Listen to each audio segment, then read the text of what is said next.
Halo pemirsa, selamat datang di Investa News. Kembali lagi bersama saya Ija Dias Retnandalas yang akan menemani Anda selama beberapa menit ke depan untuk membahas seputar dunia investasi edisi Jumat 20 Mei 2022. Berita pertama pada hari ini, indeks harga saham gabungan ditutup menguat 0,44% atau 29,92 poin ke level 6.823,34 pada perdagangan Kamis. Sepanjang perdagangan, IHSG bergerak pada rentan harian di level 6.620,68 hingga ke level 6.851,72. Tercatat kapitalisasi pasar di bursa sebanyak 9.076,36 triliun rupiah dan saham yang diperdagangkan sejumlah 26,56 miliar lembar saham dengan nilai transaksi sebesar 17,97 triliun rupiah. IHSG menguat ketika hampir seluruh indeks sektoral melemah, kecuali sektor teknologi dan keuangan. Sektor teknologi memimpin kenaikan dengan menguat 1,8%, dan sektor keuangan terkerek 0,9%. Investor asing tercatatkan membukukan aksi net foreign sale sebesar 265,64 miliar rupiah di seluruh pasar. Saham PT Bank Sentral Asia paling banyak dilepas asing dengan net sale sebesar 163,14 miliar rupiah. Menyusul di belakangnya adalah saham PT Elang Mahkota Teknologi yang dijual asing sebesar 154,88 miliar rupiah dan saham PT Telkom Indonesia yang mencatatkan net foreign sale sebesar 122,9 miliar rupiah.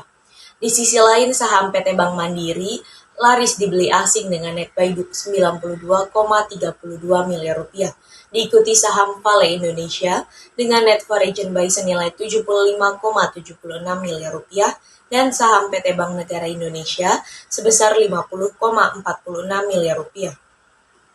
IHSG bersama indeks bursa Shanghai tercatat sukses menguat di kawasan Asia di tengah gejolak pasar ekuitas global. Mayoritas bursa saham Asia lainnya ambrol, begitupun dengan bursa saham Wall Street yang mencatatkan kinerja harian terburuk sejak 2020 dan ditutup kebakaran. Pasar saham dalam negeri terpantau masih menarik bagi investor.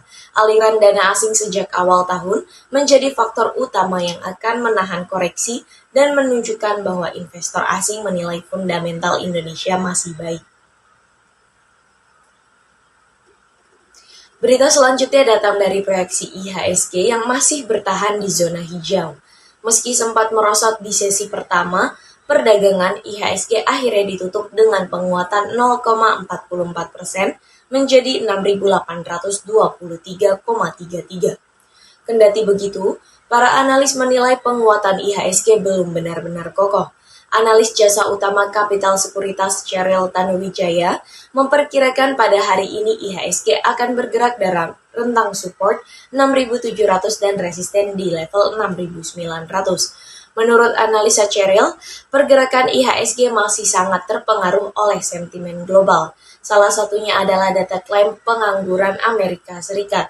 Pemerintah Amerika Serikat kemarin mengumumkan klaim pengangguran di pekan kedua Mei naik jadi 2.800.000, lebih tinggi dari proyeksi 200.000. Klaim pengangguran ini jadi salah satu data yang dipertimbangkan oleh The Fed dalam melakukan normalisasi kebijakan moneter. Selain itu, IHSG juga akan dipengaruhi pergerakan komoditas, harga komoditas yang melemah, dan sikap risk of investor sewaktu-waktu bisa membebani para kinerja IHSG. Analis Kanaka Hita Solvera Andika Cipta Labora juga menilai hari ini IHSG rawan terseret aksi profit taking pelaku pasar. IHSG memprediksi ada potensi terkoreksi ke level 6.780 hingga 6.800 dengan resisten di 6.851. Pasar global masih dipengaruhi oleh The Fed yang berencana menaikkan suku bunga lagi pada Juni sebesar 50 basis poin. Menurut Andika, pendapat analis Arta Sekuritas Indonesia Dennis Christopher Jordan sedikit berbeda. Ia melihat IHSG masih berpotensi menguat terbatas. Analisa dia, secara teknikal candlestick membentuk higher high and higher low mengindikasikan penguatan. Akan tetapi, penguatan ini diperkirakan akan bersifat sementara karena masih akan ada tekanan dari sentimen global terkait inflasi berkepanjangan dan kebijakan The Fed, kata Dennis. Kita beralih pada sektor komoditas, ada harga emas dunia yang tercatat turun pada perdagangan Kamis. Pergerakan emas masih dipengaruhi dengan pernyataan Gubernur Bank Sentral Amerika Serikat, Jerome Powell, yang mengkonfirmasi komitmen memerangi inflasi dengan menaikkan suku bunga setinggi yang diperlukan. Pada perdagangan Kamis pukul 15.40 waktu Indonesia bagian Barat, kontrak emas paling aktif untuk pengiriman Juni di divisi COMEX New York Exchange terkoreksi 2,9 US dollar menjadi 1.813 US dollar per troy ounce. Sedangkan di pasar spot, ada harga emas justru naik 0,45 US dollar ke level 1.815,16 US dollar per troy ounce. Adapun indeks dolar Amerika Serikat yang mengukur greenback terhadap 6 mata uang utama saingannya turun menjadi 103,600. Dari dalam negeri, berdasarkan informasi unit bisnis pengolahan dan pemurnian logam mulia Antam, harga dasar emas 24 karat ukuran 1 gram dijual senilai Rp973.000 atau naik Rp2.000 dari posisi sebelumnya. Harga buyback emas Antam berada di level Rp855.000 per gram, nilai itu lebih tinggi Rp2.000 dibandingkan dengan perdagangan sebelumnya. Selanjutnya pada sektor komoditas yang kedua, ada harga minyak mentah dunia yang bergerak menguat pada perdagangan Kamis petang. Minyak berbalik menguat dan menutup pelemahan cukup dalam pada sesi sebelumnya. Kenaikan harga terjadi di tengah harapan bahwa pelonggaran pembatasan yang direncanakan di Shanghai dapat meningkatkan permintaan bahan bakar global. Sementara itu, kekhawatiran atas pasokan global yang ketat melebihi kekhawatiran pertumbuhan ekonomi yang lebih lambat juga turut menjadi pendorong harga komoditas tersebut. Pada perdagangan Kamis petang 19 Mei pukul 15.10 waktu Indonesia bagian Barat, harga minyak West Texas Intermediate untuk pengiriman Juni 2022 menguat 0,10% menjadi 109,70 US dollar per barel di New York Mercantile Exchange.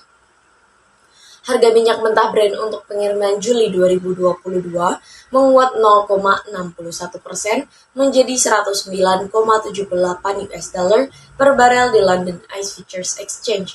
Negara-negara Uni Eropa mengusulkan paket sanksi baru terhadap Rusia atas invasinya ke Ukraina.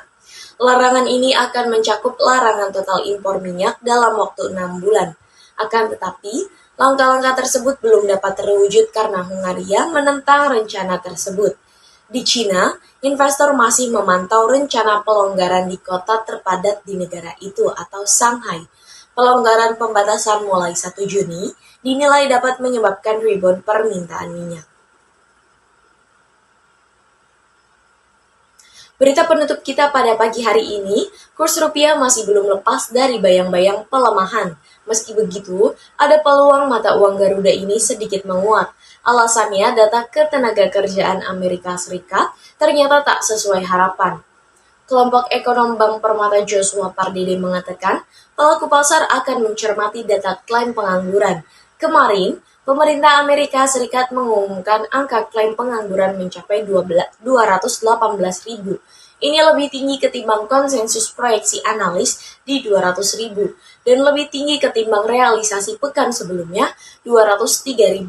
Presiden Komisioner HFX Internasional berjangka, Sutopo Widodo menambahkan, pekan depan Amerika Serikat juga akan merilis data PDB, pendahuluan dan belanja individu. Kedua data ini termasuk data acuan The Fed menentukan suku bunga. Sutopo menambahkan pelaku pasar pekan ini juga cenderung wait and see menjelang rapat petinggi Bank Indonesia. Ekspektasi kenaikan suku bunga dalam negeri cukup kuat, mengingat Indonesia juga dihantui potensi inflasi yang tinggi. Menteri Keuangan Sri Mulyani Indrawati memperkirakan inflasi 2022 mendekati 4%. Sutopo memperkirakan rupiah hari ini akan bergerak antara 14.740 hingga 14.800 rupiah per dolar Amerika Serikat. Sementara Joshua memprediksi nilai tukar rupiah hari ini akan bergerak dalam kisaran 14.575 hingga 14.675 rupiah per dolar Amerika Serikat. Berita tersebut menjadi berita penutup kita pada perjumpaan pagi ini. Saya Gadia Serat Nandalas pamit undur diri, sampai jumpa.